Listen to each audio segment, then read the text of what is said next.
නමෝ තස්ස භගවතෝ අරහතෝ සම්මා සම්බුද්දස්ස නමෝ තස්ස භගවතෝ අරහතෝ සම්මා සම්බුද්දස්ස නමෝ තස්ස භගවතෝ අරහතෝ සම්මා සම්බුද්දස්ස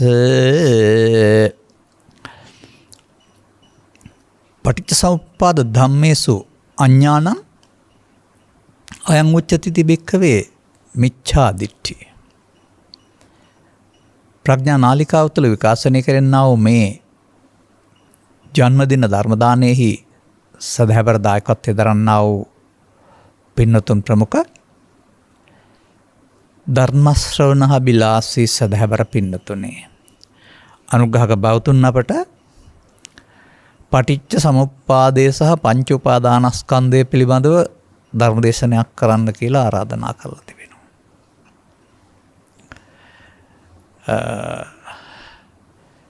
නිවන් මඟ හොයන අය සඳහා නම් සුදුසුම ගැඹුරුම ධර්ම දේශනය කියලා කියන්නත් පුළුවනි.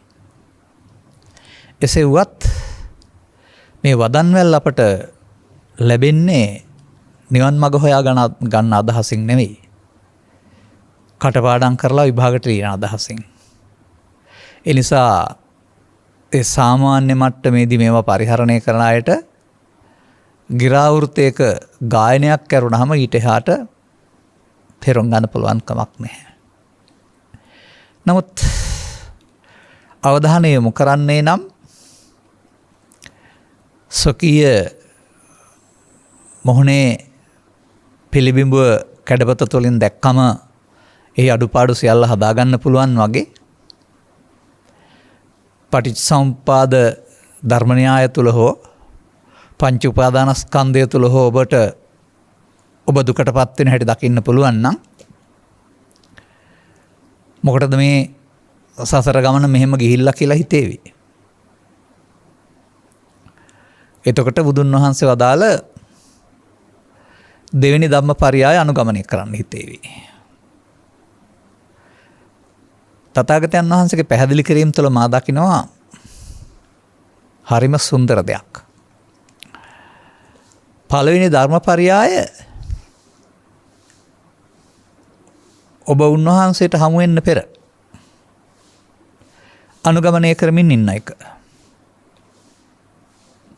ඒ අනුගමනීය ප්‍රතිපදාව තුළ තමයි මේ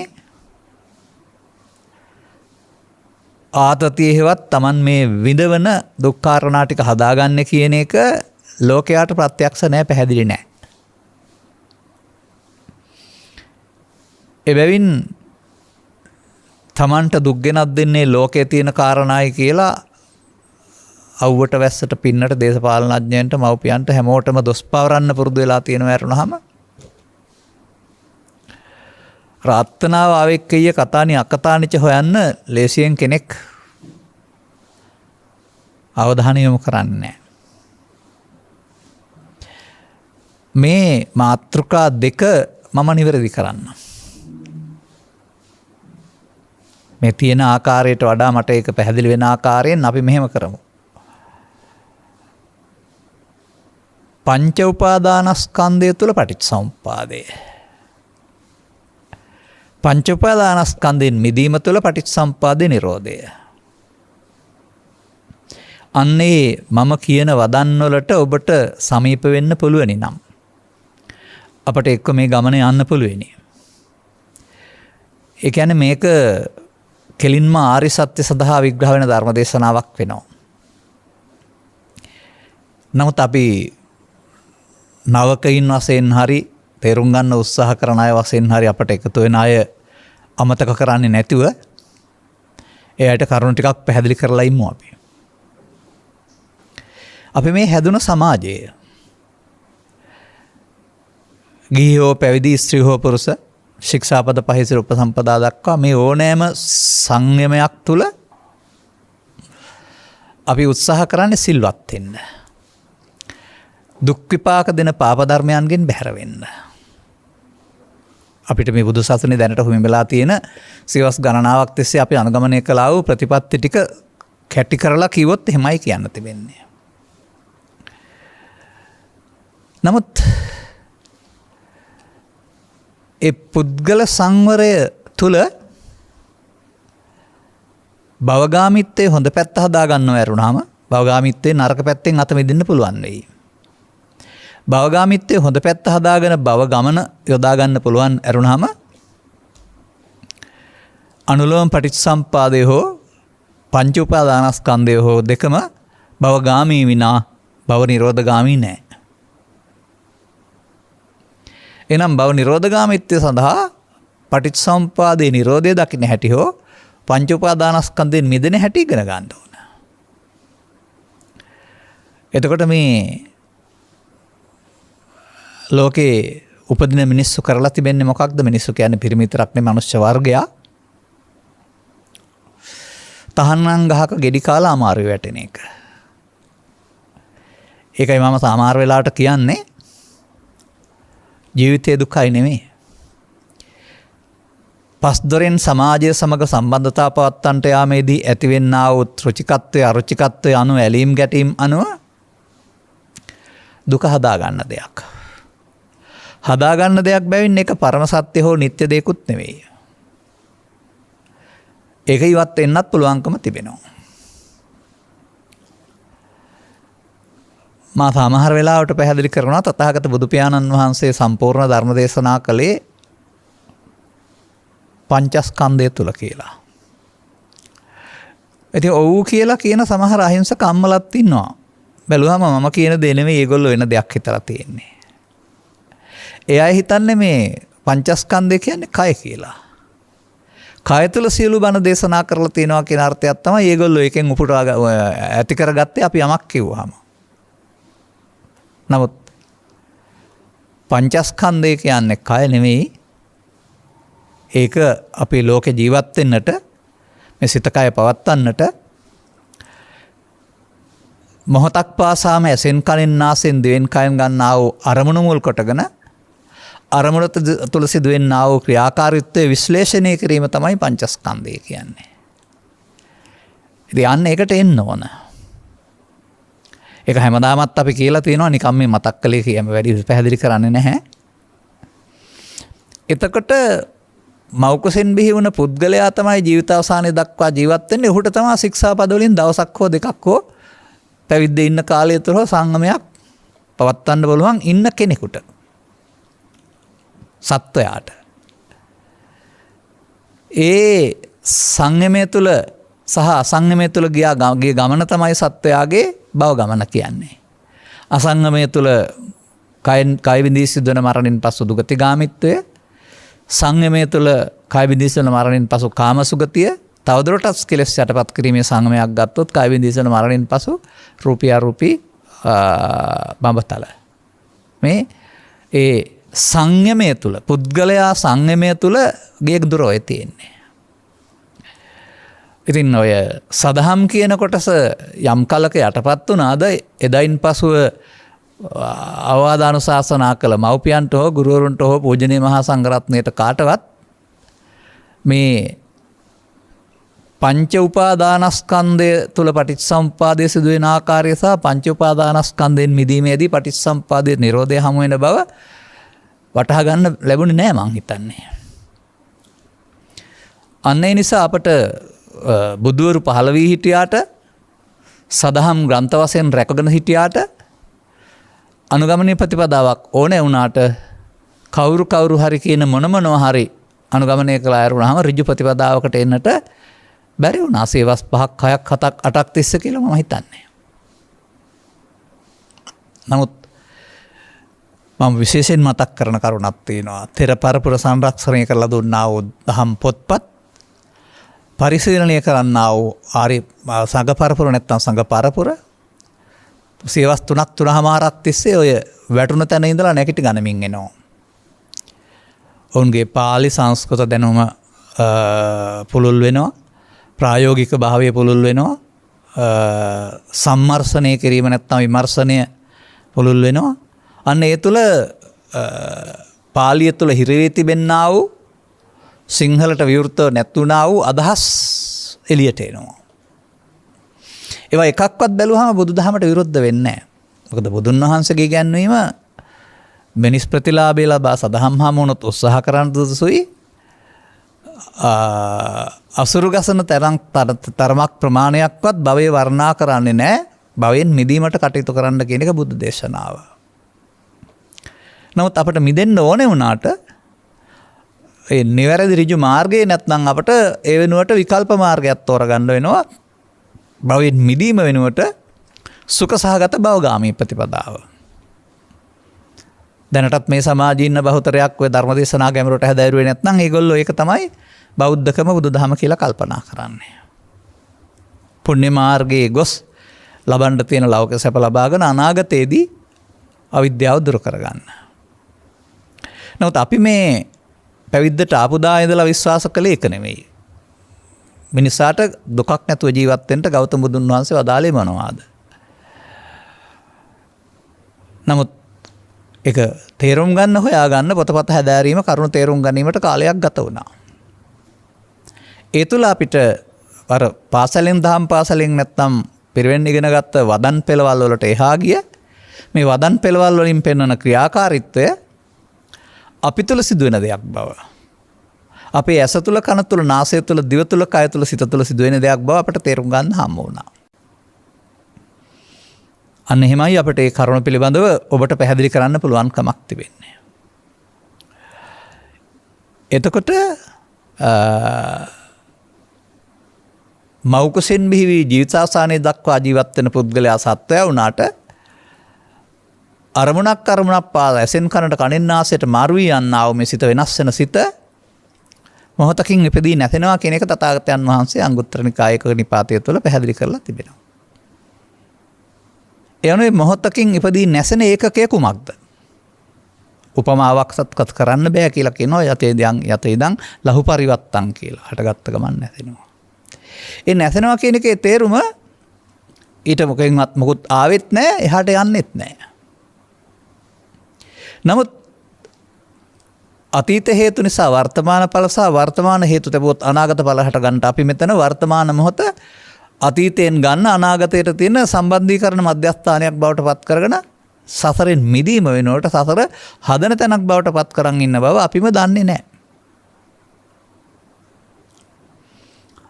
අනේ එතකොට තමයි ඔබට මේ කන්දේසු ජායමානේසු ජීයමානේසු මියමානේසු කියලා කියන්නා වූ ස්කන්ධ නම් වූ සමූහය හටගන්නා කල්හි දිරණ කල්හි මිය යන කල්හි අවුරුදු 80කට 100කට සැරයක් නව මොහොතක් පාසාම ඔබ උපදින්නෙහි දිරන්නෙහි මැරෙන්නෙහි කියන මේ දහම් පදේ හමු වෙන්නේ. ඒක පොතේ තියෙන දේ අපි ළඟ බලන්න වෙනවා. එතකොට ඒ කන්දේසු ස්කන්ධ සමූහය. ස්කන්ධ සමූහය හොයන යන විට අපිට අපි පැහැදිලි කරලා තියෙන දේවල් මතක් කරගන්න සත්තට්ඨාන කුසල සූත්‍රය වගේ කාරණයක් තුළ ඒවා කය නෙවෙයි, ඒවා ඇස කන නාසය දිව කය සිත කියනා වූ දොරවල් හයට එන්නා වූ අරමුණ මුල් කොටගත් අරමුණ රූපේ ශබ්දේ ගන්ධේ රසේ ස්පර්ශය ඒක තමන්ට රුචි පරිදි මින් පෙර හදාගත්ත මට්ටමින් විඳින එක වේදනාව එකපාරට වලුතෙන් විඳිනවා නෙමෙයි, පරණ වේදනාවක් ඕක. වේදනාව හැඳිනීම සංඥාව, වේදනාවට අලිත්වතාවක් ඇලීම ගැටීම සංඛාරය, මේ එක එක චෛතසික ස්කන්ධ රූප වේදනා සංඥා සංකාර ස්කන්ධ කරපු කටයුතු ටික නිවැරදිව වාර්තා කිරීම විඥානය. එතකොට අසුරු ගසන සැනකට වඩා වේගෙන් ඇස තුළ කන තුළ නාසය තුළ දිව තුළ මේ ස්කන්ධ පහේ පරම්පරාවල් ඇති වෙමින් නැති වෙනවා. ක්ෂණික මරණ. අපි එහෙම දන්නේ නැහැ. අපිට ඒක අල්ලන්නත් බෑ. අහනකොට තමයි තේරෙන්නේ. අන්න එතකොට මේ දොරවල් හයට එන්නා වූ අරමුණු සම්බන්ධයෙන් අපි ලෝකෙත් එක්කලා කිසියම් ආකාරයක තමන්ට රුචි අරුචි පරිදි ඇලීමක් ගැටීමක් ඇති කරගනු ලබනවා. එවිට අපි ඒවට කියනවා රූපයට තියෙන තණ්හාව රූප තණ්හාව, ශබ්දයට තියෙන තණ්හාව ශබ්ද තණ්හාව. මෙසේ දොරවල් හයෙන් එන අරමුණට ඇලීම ගැටීම තමයි මේ සංකාර නැත්තම් තණ්හා පදයට එකතු වෙන්නේ. එතකොට මිනිස් සත්ව වර්ගය අනෙමේ සත්ව වර්ගය අපාගත දිව්‍ය ලෝකේ බ්‍රහ්ම ලෝකේ ඉන්න සියලු සත්ව වර්ගයා අපාය යන්න හරි දිව්‍ය ලෝකේ යන්න හරි බඹලෝ යන්න හරි පාවිච්චි කරන්නේ මේ පංච උපාදානස්කන්ධය නැමති ඒකකය. ඒක ඇහැට බලන්න බෑ එතකොට. නමුත් ඒක අපට හොයාගන්න පුළුවනි නම් මේකේ අතීතයෙන් එන හැටි සහ අනාගතයට අපි තබන හැටි හොයාගන්න පුළුවනි නම් අපට සසර හදන මොහොත සසර කඩන්න යොදා ගන්න පුළුවනි. දැන් මේ අනුග්‍රහක බවතුන් ඉල්ලන්නේ මේකේ පැවැත්ම ගැන විග්‍රහ කරන්න කියලා නෙවෙයිනේ මගෙන්. නිදහස් වෙන හැටි. අන්න එහෙම අපි පංචස්කන්ධය කියන එක ඇහැ තුල කන තුල නාසය තුල උපදින්නා වූ චෛතසික සමූහයක් බවට පත් කරගෙන අනතුරු ඒකට අපි කැමැති ආකාරයෙන් ගැනීමේදී ඒකට එන දේ ඒතන් රුචර්ජ පරිදි ගැනීමේදී ඒතන් මම කියලා ගන්නවායි කියලා. ඒ මගේ, ඒ මම මගේ, ඒ මගේ ආත්ම. ලස්සනම තැන තිබෙන්නේ ඔය පසුගිය දේශනාවක කරපු කාරණේක කයනම් දිරා යන බැවින් කයෙන් මිදෙන්න මිනිස්සු කැමති. නමුත් සිතට එන දේ බොහෝ කල් සංසාරේ මම කොටගත් බැවින් එයින් මිදෙන්න පෘථග්ජනයාට බෑ. එහෙනම් පෘථග්ජනයාය කියලා කියන්නේ කවුද? අනුලෝම පටිච්චසම්පාදේ යන්නා පංච උපාදානස්කන්ධය පරිහරණය කරන්නා. දැන් අනුලෝම පටිච්චසම්පාදේ ගියා මොනවද හම්බ වෙන්නේ? අවිද්‍යාව පත්‍ය සංකාර වලින් ජාති ජරා ශෝක පරිදේව දුක් දුම්නස්. පංච උපාදානස්කන්ධේ මොනවද හම්බ වෙන්නේ? පංච උපාදානස්කන්ධා දුක්ඛ. ඔය බුදුන් පහළ නෝ සමාජයේ මේක මුල් කොටගෙන කෙටි කාලිනව දුකින් ඈත් වෙන්න මගාරින්න ක්‍රම හදන් හිටියට ගැලවෙන පාරක් නම් තිබුණේ නැහැ. බුද්ධ කෘත්‍ය කියන්නේ මේ එකට අපි කියමුකෝ වංගගිරිය කියලා. අපි එහෙම වචන පාවිච්චි කරනවා. මට මතකයි මගේ ළමා කාලේ මම මගේ මව්පියන් වියපු පැදුරක් දැකලා තිනවා. ඒකේ පංකොල වලින් ලස්සන ප්‍රහෙලිකාවක් හදලා තිනවා. ඒකට තමයි වංගගිරිය කියන්නේ. හොයාන යන්න බෑ හැමතැනම දොරවල්. හරි අමාරුයි. වහපු තැන් තියෙනවා. හොයාන යන්න ඕන. අන්න ඒ වගේ සත්වයත් මේ පංච උපාදානස්කන්ධ වංගගිරියේ වංක හෝ වංග ඕන වචනයක් ඕකද මට මතකත් නැහැ දැන්. වංක වෙන්නේ නැති ඇත්ත සිද්ධිය. මොකද වංග වෙන්න බෑ. වංගු තියෙන නිසා දන්නෙත් නැහැ. කොහොම හරි අපි බලමුකෝ. ඒ වගේම අනුලෝම පටිච්චසම්පාදේ නැමැති ප්‍රහෙලිකාව තුල කොටු වෙලා. දැන් මේ දෙකක් වශයෙන් අපි ඉගෙන ගත්තට ඊට පස්සේ ඉගෙන ගන්න ඕන තව කාරණයක් තියෙනවා. ඒ ඉගෙනගත්ත පෙළ මම කියන්නේ දරුවන්ට ඉගැන්වීම සඳහා වදන් 12ට අරුත් 12ක් දීපු සරල අර්ථයක් පමණයි. ඒකෙන් පටිච්ච සමුප්පාද කියන වදනේ අර්ථය ජනිත වෙන්නේ නැහැ. ඒක ඉස්සර ජීවිතයේ කොටසක්, මේ ජීවිතයේ තව කොටසක්, අනාගත ජීවිතයේ කොටසක් වශයෙන් ආත්ම තුනක් අවශ්‍ය කාරණයක් වශයෙන් තමයි අපි ඉගෙන ගන්නෙ. මම හිතන්නේ මට ඉගෙන ගන්න කාලේ පාඩම් වුණා විතරයි. ඊට පස්සේ තමයි ඉතින් ටික ටික ඔය අවධානය යොමු වෙන්නේ ඔකට. අර තද ගලක් ටික ටික කඩන්න පාළි සැහැල්ලු තැන් හොයනවා වගේ ඉතින් හොයනවා. අනේ එතකොට තමයි තේරෙන්නේ පටිච්ච සමුප්පාද කියන්නේ පොතේ තියෙන දෙයක් නෙවෙයි. මේ අපි ළඟ සිදුවෙන දෙයට. ඇහැ කන නාසය දිව කය කියලා මේ කතා කරන දොරවල් තියෙනවා.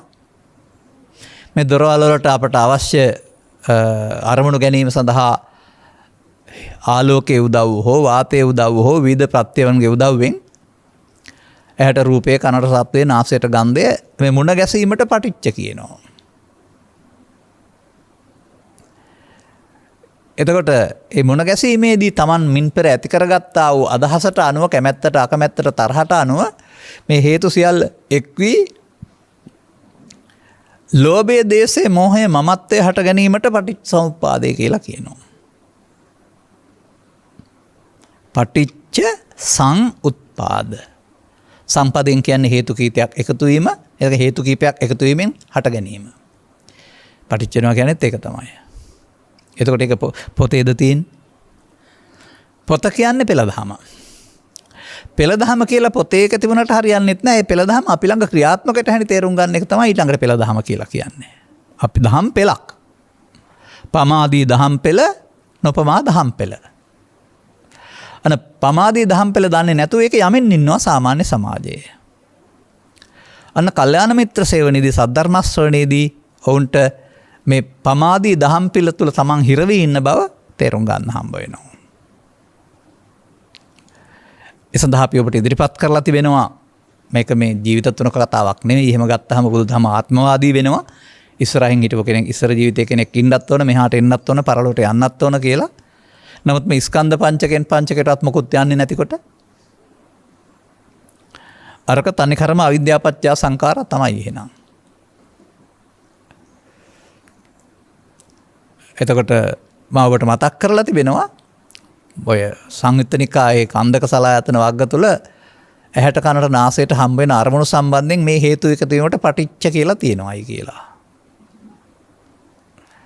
ඒ වගේම ඉන්ද්‍රිය භාවනා සූත්‍රයේ අස කන නාසය හැම එකක් සම්බන්ධයෙන්ම මේ හේතු එකතු වීමට ඒතං සංකතං ඕලාරිකං පටිච්ච සමුප්පන්නං කියන පදේ මට වසර 20ක් 25කට පෙර අහු වෙනවා. එතකොට පටිච්ච සමුප්පන්නං ඇහි, කනේ, නාසයේ, දිවේ, කයේ ආත්ම තුනක නෙවෙයි. අන්න එහෙම මේක තේරුම් ගන්න ඕන. ඇහි, කනේ, නාසයේ, දිවේ, කයේ හට ගන්නා වූ අරමුණ තුල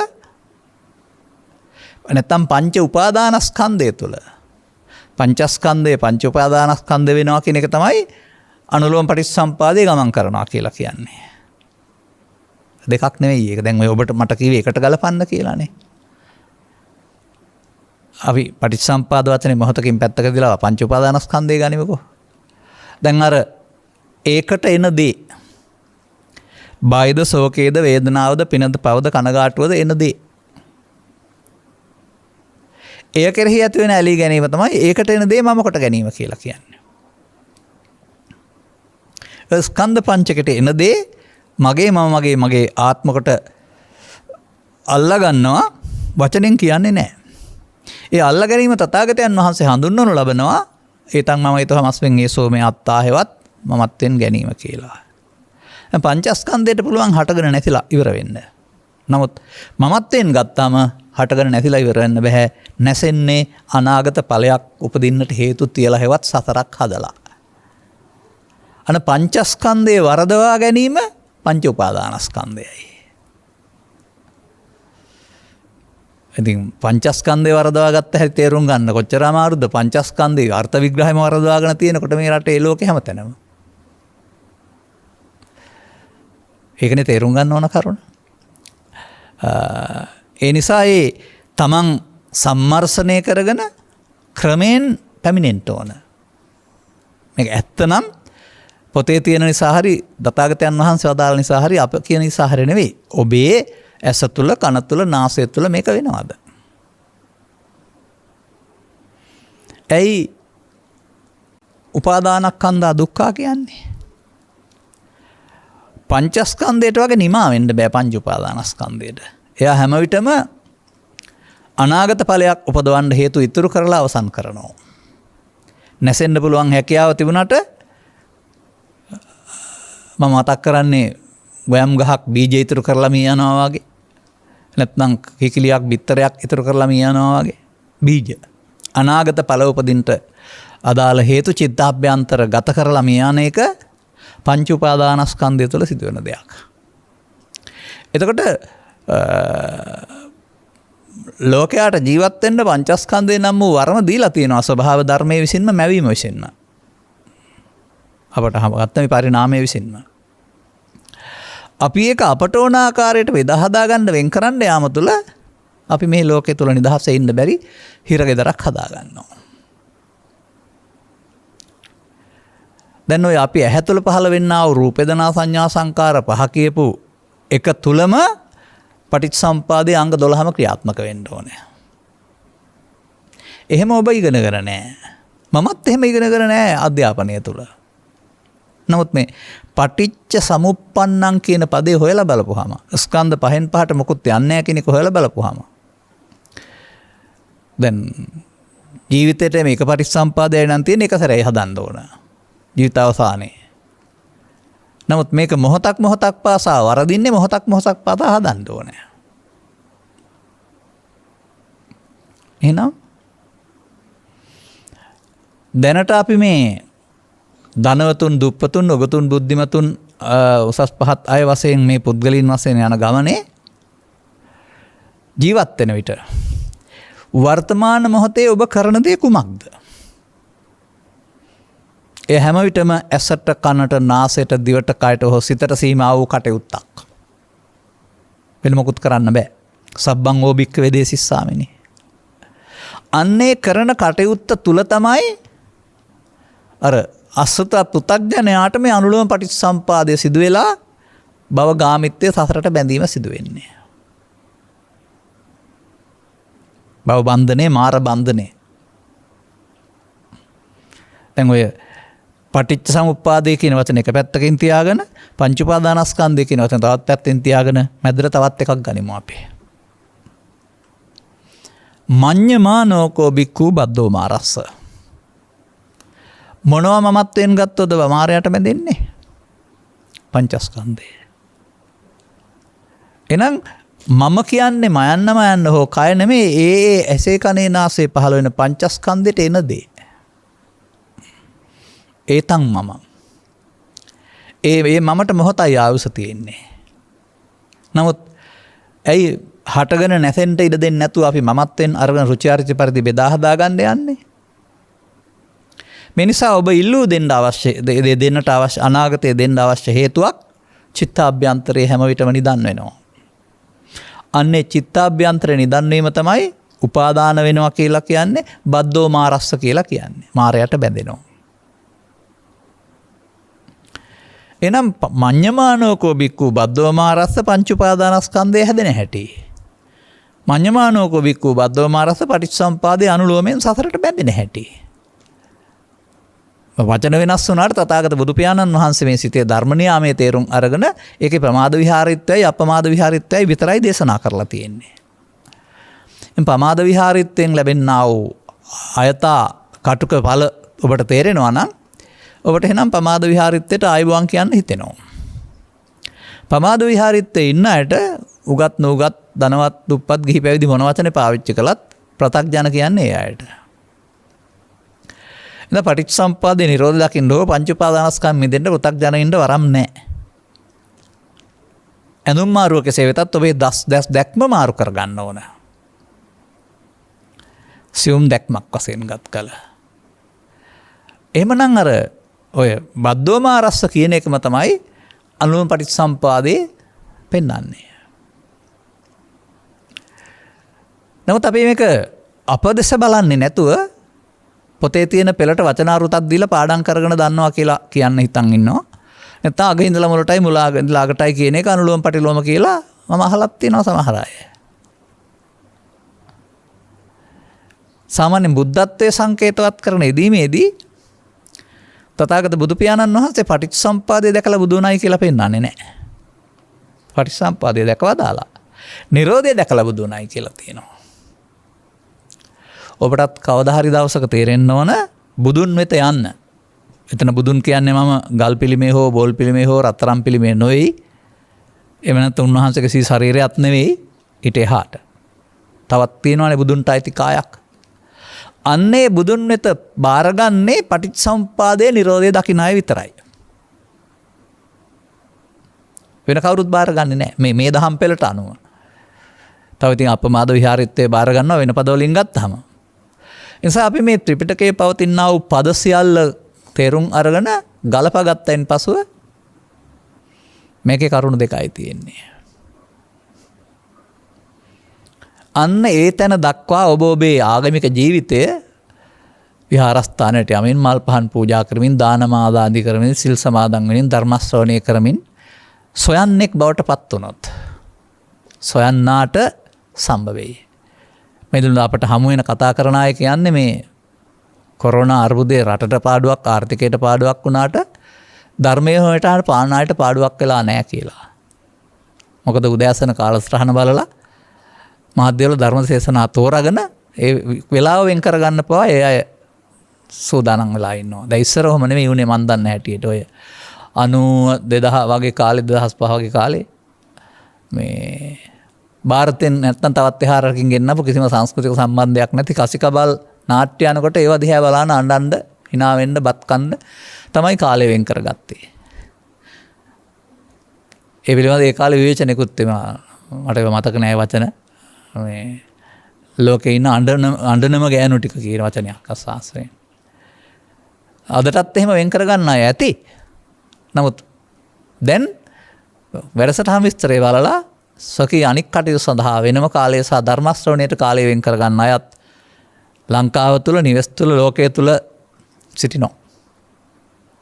එහෙනම් අපි එකතු වී ලෝකේ පරිවර්තනය කරමු. අපි ධර්මයේ සරණින් ජීවත් වෙන අය බවට පත් වෙලා රට දහම් දීපයක් බවට පත් කරපුවාම මේ දහම් දීපේ තියෙනා වූ සංයමයේ සංවරය ලෝකයට දැනෙයි. බුදුන් හෙළි කළා වූ පරම සත්‍ය මිනිස්සුන්ට ලබා වෙන්න අගා කරගන්න පුළුවනි. එතන තමයි ජීවිතයේ තියෙන හොඳම සැනසීම කියන එක. සැනසීම විඳින අය විඳිනවා දකින්නකොට අනිත් අයට පේනකොට ඕනේ වෙයි. මම එහෙම ප්‍රකාශයක් කරන්න. මේ වචනට බය වෙන්න එපා. මේ නිවීම නැත්තම් සංසුන් බව කියන එක ඔබේ උරුමය. දේවදත්තරත් කරපු පව් ටික ගෙවලා කවදා හරි දවසක මේ උරුමයටපත් වෙන්න පුළුවන්. නමුත් මේ පෘථග්ජනයයි කියන්නේ මේ උරුමේ මට එපා කියලා කියනවා. එපා කියන තාක්කල් පාපයේ පින ධානයේ උපාදානයේ ඔස්සේ සතර ඇවිදින්න සහ විමුණ දෙන්න සිදුවෙනා වූ සියලු දුක්ඛම් කටළු බාර ගන්න ඕන. අද්දකින් මද නිසා දන්නෙත් නැහැ. ඒ නිසා මේ කවදා හරි ඔබට උරුම වෙන්න තියෙන දේ වෙනත් තැනක ගිහින් කෙනෙක් උරුම කරලා දෙනවා කියලා මම දකින්නෙත් නැහැ. බුද්ධෝත්පාදයක මිනිසත් බව ලැබුව විට සදහම් හමුවෙන් පස්සේ තමයි මේ උරුමය මතු කරගන්න පුළුවන් වෙන්නේ. එහෙනම් මතක තියාගන්න ඔබට හැමෝටම උරුමයි මේක.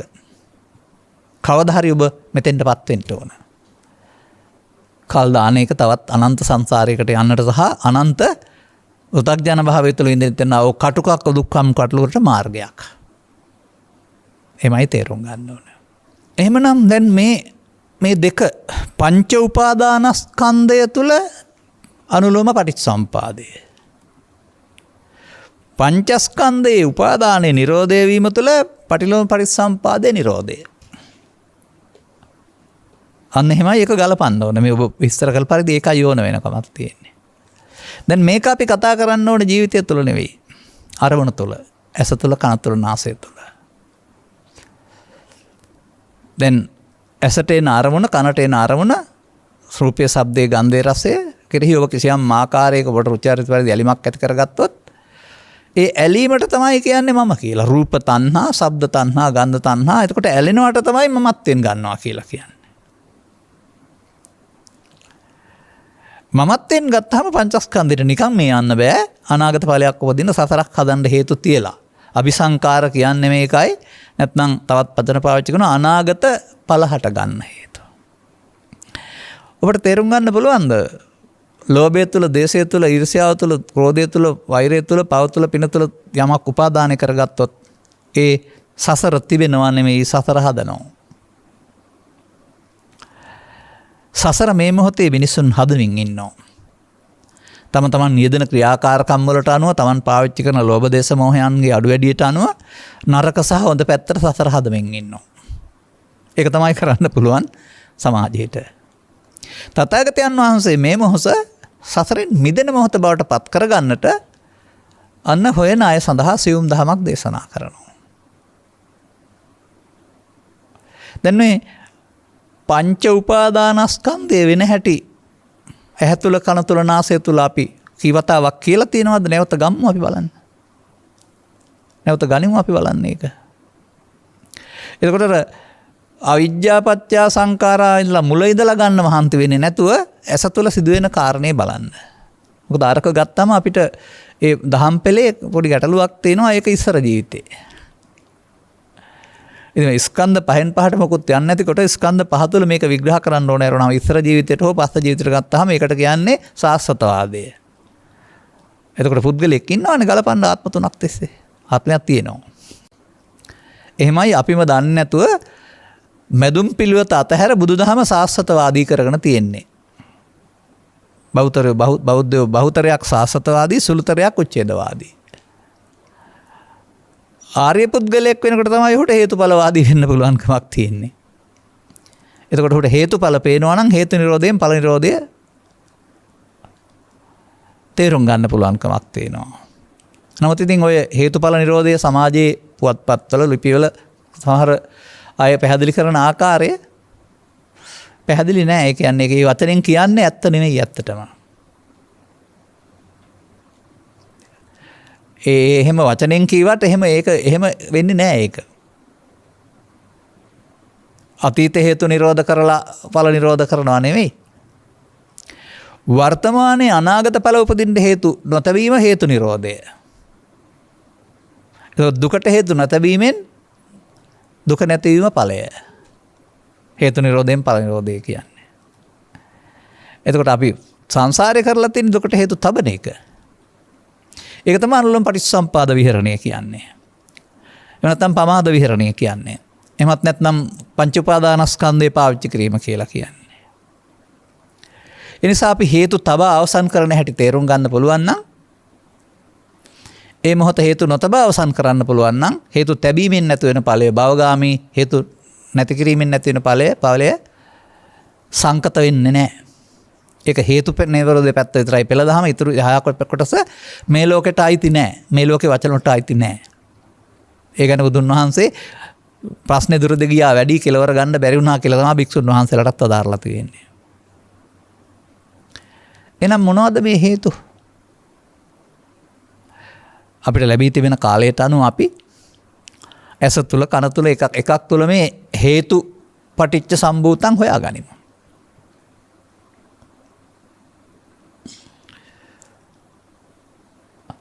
මතක තබා ගන්න ඕන කරුණක් තියෙනවා. ඔබ මේ ඉන්නේ පළවෙනි වතාවට ලෝකෙට ඇවිත් නෙවෙයි. එහෙම නැත්නම් ඔබ මේ ලෝකෙට මුහුණ දෙන්නේ මේ ජීවිතේ පළවෙනි වතාවට නෙවෙයි. ඔබේ වසර ගණනට ගැලපෙන ප්‍රමාණයක් කාලයක් අරමුණු අරගෙන ඒවට අදාළ අගයන් ටිකක් එකතු කරගත්ත හදාගත්ත සිතක් තුළ.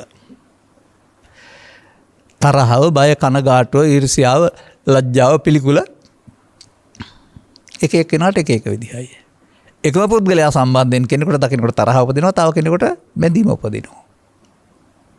එතකොට ඒක පුද්ගලයාගේ නෙමෙයි තියෙන්නේ, පුද්ගලයා ප්‍රත්‍යක් විතරයි ඔබ හදාගෙන උපදවගෙන විඳවනවා. කවදා හරි තේරෙන්න ඕන අපි මේ පිළුණු වෙච්ච දෙයක් අනුභව කරන්න කියලා. පිළුණු ආහාර කන්න කැමති නෑනේ නේ. නමුත් මේ පෘථග්ජන පුද්ගලයා පිළුණු වෙච්ච දෙයක් තමයි අනුභව කරන්නේ. ඔය පිළුණු වෙච්ච දේ අතහරින්න ඕන කියලා තේරුම් ගන්න වෙනවා මේ හේතු නිරෝධයෙන් ඵල නිරෝධය සඳහා. නමුත් අපි වරදින පාර කතා කරමුකෝ.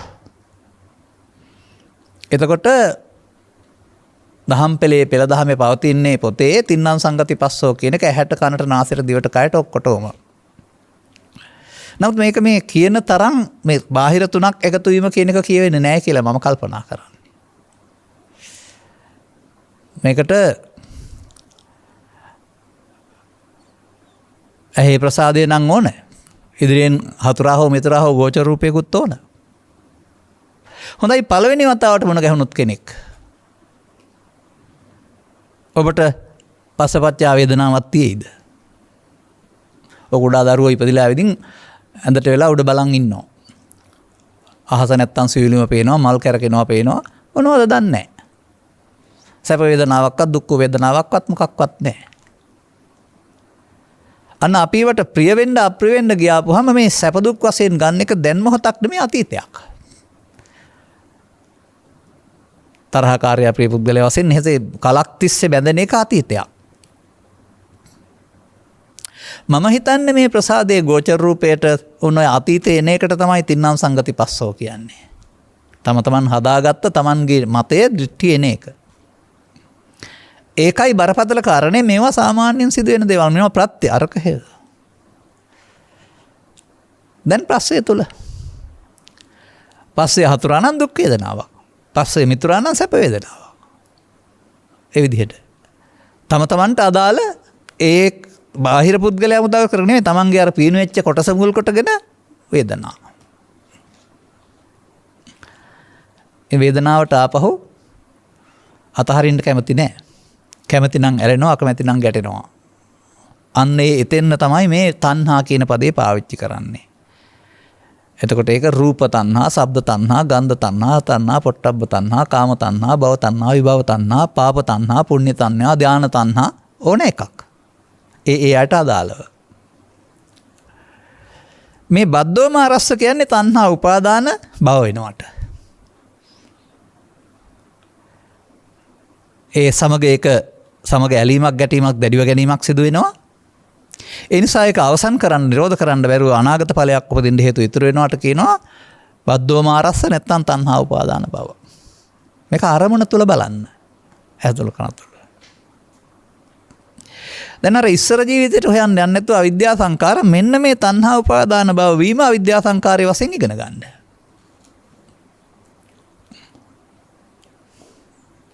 ඒ නිසා දැන් හේතු තිබුණා නම් අනාගත ඵල හට ගන්නවා. අන්න හේතු පටිච්චනේ දැන් මේ සිද්ධ වෙන්නේ. එහෙනම් සම්භූතං සිද්ධ වෙනවා. පවෙන්නම් අපාය තුල, පිළින්නම් කාමසුගතිය තුල, ධානයෙන් නම් බබලෝ තුල මේ ජීවිතේ නම් ආපහු ලෝභය, දේශය, මෝහය, ඊර්ෂ්‍යාව හට ගන්නවා. දැන් මෙන්න මේ ක්‍රියාවලිය තමයි සමාජයේ පෘථග්ජනය මොන දේවල් කළත් හොඳ හෝ නරක දේවල්, පින් හෝ පව් දේවල් ආදී වශයෙන් පුද්ගලයන් වශයෙන් ඒවට අගයන් දීලා තිබුණාට ආගමික මට්ටමේ වෙනස් වශයෙන් ආරම්භන වශයෙන් ගත් කල මේ අරමුණෙහි ඇලීමක් ගැටීමක් මුලාවක් ඇති කර ගැනීම තුළ මේ චිත්ත අභ්‍යන්තරයට හේතු සැඟවෙන එක පටිච්චසමුප්පාද න්‍යායේ තණ්හා උපාදාන භව විද්‍යා සංඛාරා කියනවා. පංචස්කන්ධ න්‍යායේ පංච උපාදානස්කන්ධා දුක්ඛා නැත්තම් මඤ්ඤමානෝකෝ බික්ඛු බද්ධෝ මාරස්ස කියනවා. මේක මේ දෙකම ඉල්ලපු නිසා එක පෙළට පැහැදිලි කරන් ඉන්නේ. දැන් ඕක තමයි කරමින් හිටියේ.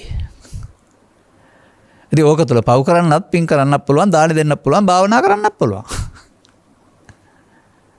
බුදුදහමේ කැමර තේරුම් ගත්තේ නැත්නම් තවත් භාවනා කියන වචනේ තේරුම යම් දේවල් වඩනවා කියන එකනේ. එතන සමාජයේ බොහෝ විට අවිද්‍යාව පත්‍ය සංඛාරා තුලත් භාවනාවක් තියෙන බව දන්නේ නැහැ. ආලාර කාලාමල උද්දකලාම් පුත්‍රලා සම්සුන් සමාධි ලබාන හිටියා නම් ඔය අවිද්‍යාව පත්‍ය සංඛාරා තුල කරපු භාවනාවෙන්. නමුත් මේ සිතට එන දුක්ඛම් කටළු නැතුව ඉන්න පුළුවන් වුණාම කෙනෙකුට ඒකට කියනවා ලෞකික මට්ටමින් ගත් කල සාන්ත විහරණය සහ අදිට්ඨ ධම්මසුඛ විහරණය කියලා.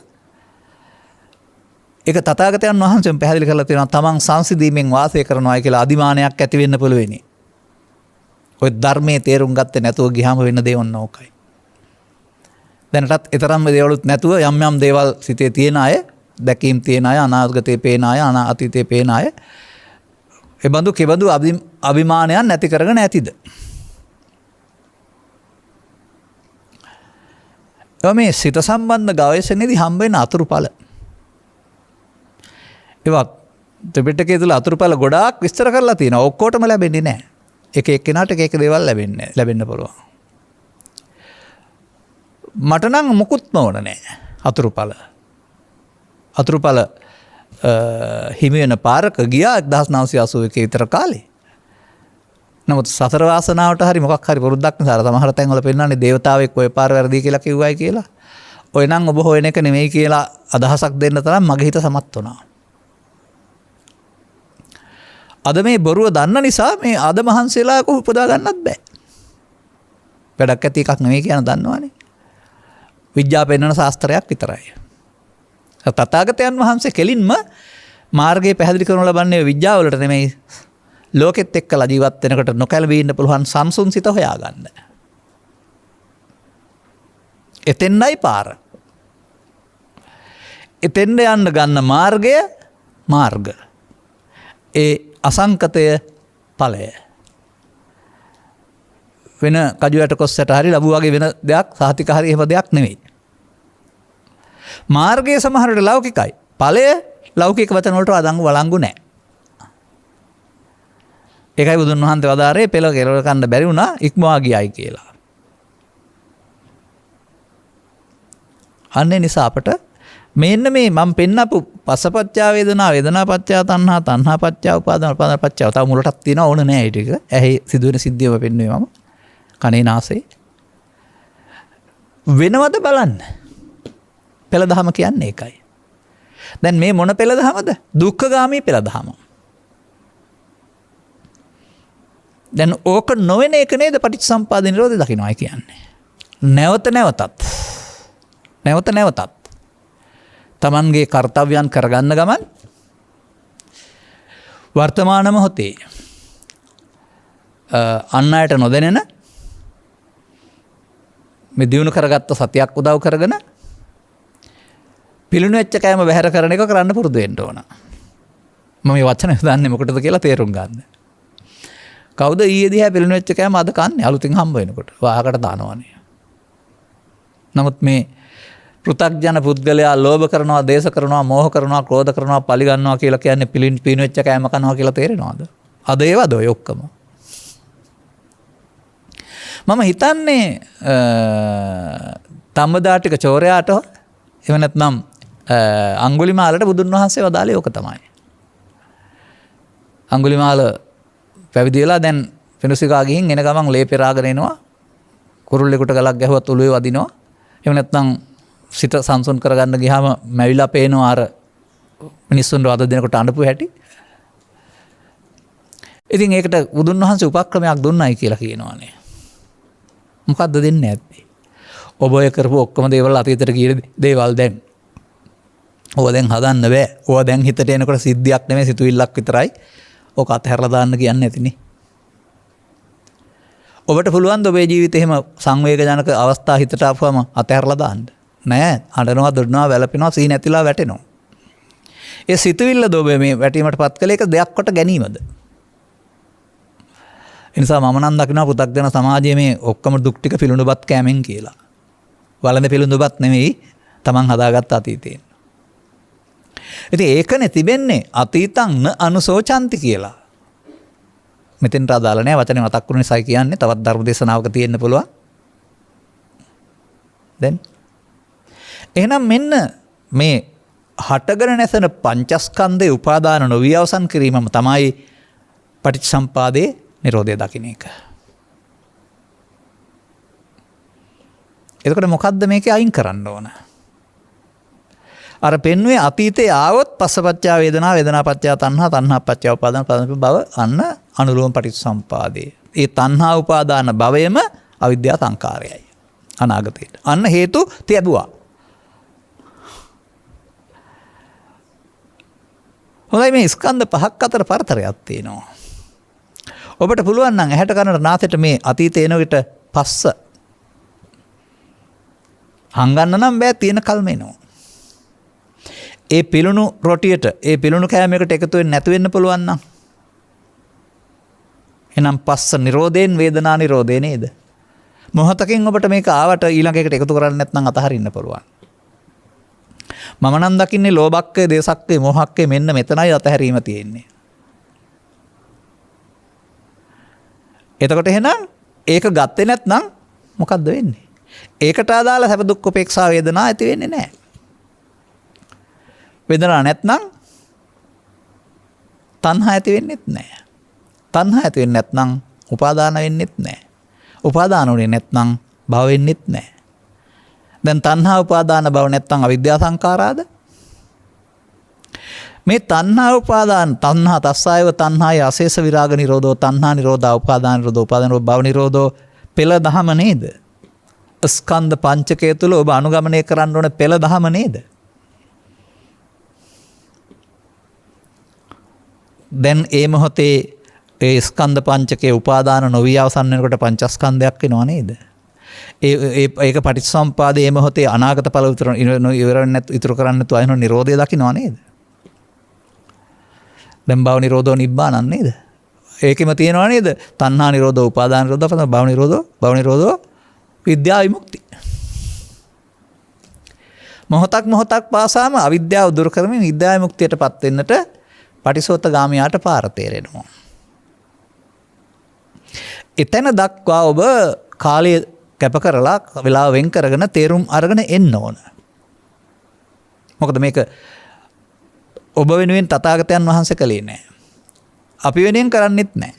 අක්ඛාතාරෝ තථාගතා මාර්ගය පෙන්නනවා. පාරට බැහැ ගන්න. ඔය පොත් ඔක්කොටම පෙළදහම කියලා කතා කළාට මෙන්න මේ වර්තමාන ස්කන්ධ පංචකයේ ප්‍රමාද පේලියයි අප්‍රමාද පේලියයි දෙක තමයි පෙළදහම වශයෙන් ඉගෙන ගන්න ඕන.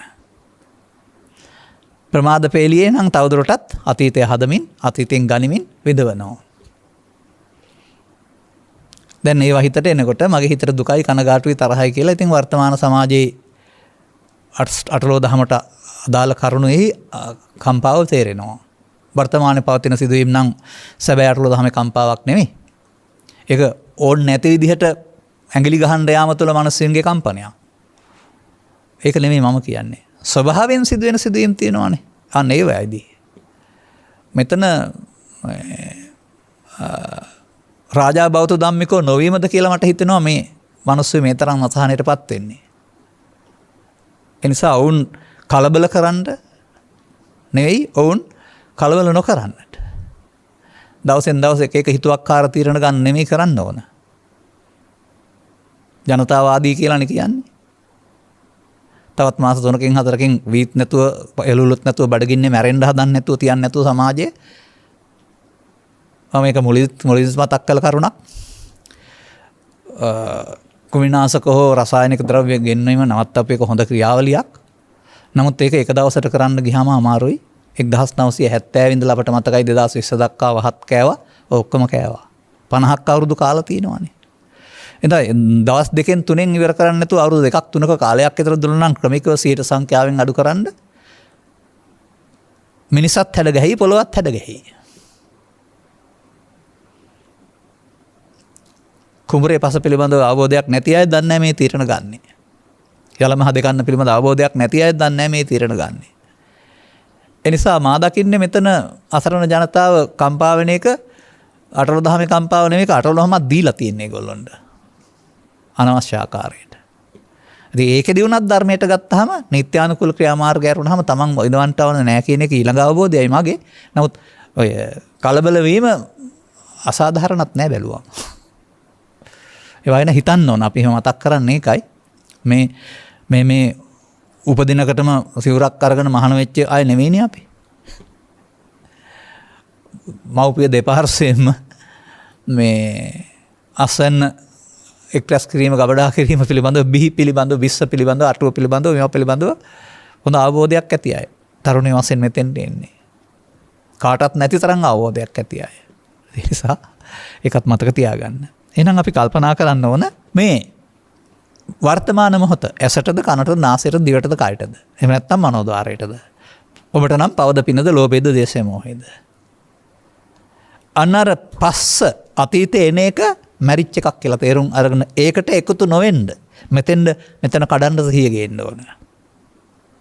ඒක තමයි උපන්න කුසල් දුරු කිරීම කියලා කියන්නේ. ඒවා සංසිඳවන්න වෙනවා.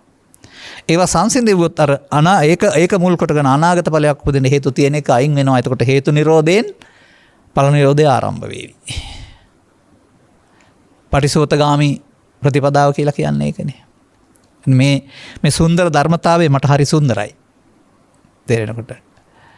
උදුවරු මේක මෙහෙම හොයාගත්තනේ කියලා තේරෙනකොට කවදාවත් කෙනෙකුට හිතන්නවත් බෑ.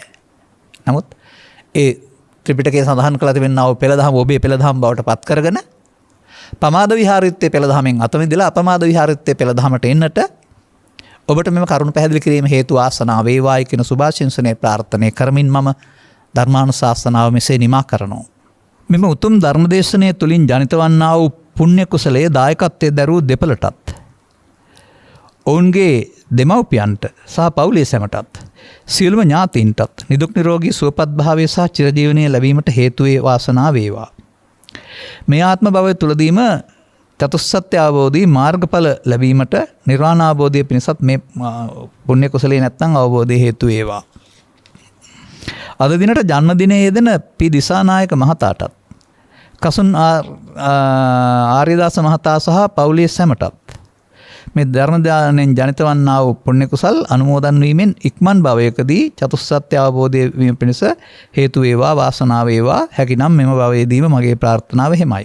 ඒ විතරක් නෙවෙයි එහෙනම් වසර සඳහන් කරලා නොතිබුණත් සුබ උපන්දිනයක් සමග නිදුක් නිරෝගී සුවය චිරජීවනයේ ලැබේවා පී දිසානායක මහත්මයාට. දායකත්වයේ දරුවෝ දෙපළගේ නමින් මිය පරලෝකීය සියලු ඥාතීන්ට අනාදිමත් සංසාරයේ අවඩක් අසාධාරණයක් වූ සියලුම සත්වයින්ටත් මේ ධර්ම දාණයෙන් ජනිත වන්නා වූ පුණ්‍ය කුසල් අනුමෝදන් වී සසර ගණ දුණු කෙලවර වේවා. අනිවාර්යෙන් මේක අනුමෝදන් විය හැකි අය සඳහා පමණයි, හැමෝටම වළංගු නෑ කියන එක තේරුම් ගන්න ඊළඟ පියවරේදී. සියලු ලෝකවාසී සත්වයාට ධර්ම අවබෝධය කර දීමට සුසුළු වන ගෞරවනීය දේශකයන් වහන්සේටත් නිදුක් නිරෝගී සුවපත් භාවයේ චිරජීවනය ලැබේවා. උතුම් නිර්වාණ අවබෝධය පිණිස මේ පුණ්‍ය ධර්මයේ හේතු පාරමිතාවක්ම වේවා. ඔබ හිතනවාද මම ඉස්සරහට ලෑස්ති වෙනවා කියලා මේ? නෑ, මම මේ කරන දේ කියන්නේ. ඒ නිසා අනාගතයට මේ ප්‍රාර්ථනා කරන්න එපා. අපිට ඒ සම්බන්ධයෙන් අපේ හැසිරීම් දිහා බලලා තේරුම් ගන්න අපි කොහොමද මේ ගමන යනවද නැද්ද කියලා. ඊට වඩා යමක් කියන්න බෑ ඒවා සම්බන්ධයෙන්. මාර්ගඵල වඩන බුදු සසුනේ පැවැත්ම පිණිස කැපවන සියලු සාමින් වහන්සේලාටත් ලක්වාසී ලෝකවාසී පින් කැමති සියලු දෙවියන්ටත් මේ පින් අනුමෝදන් වේවා කියලා ප්‍රාර්ථනා කරනවා. ධර්මදේශනාව සඳහා මූල්‍යදායකත්වය දරා ධර්මදේශනා කරවා ගැනීමෙන් ලෝට ධර්ම දානය දීමෙන් කළා වූ මේ කටයුත්ත උපන්දින සමරන අයට සුපුම් දිනයක් සඳහාත් නිදුක් නිරෝගී සුවපත් භාවය බලාපොරොත්තු වෙන අයට සහ අනුග්‍රහක බවතුන් සඳහාත් නිදුක් නිරෝගී සුවපත් භාවය සහ චිරජීවනයේ වේවා. උන්ගේ රැකියාදී කටයුතු හෝ අනාගත බලාපොරොත්තු හෝ අධ්‍යාපන කටයුතු හෝ සාර්ථක කර ගැනීමට අවශ්‍ය ආශිර්වාදයන් ලැබේවා. රෝග පීඩාවන් අවම වේවා, අලුතින් පත් නොවේවා.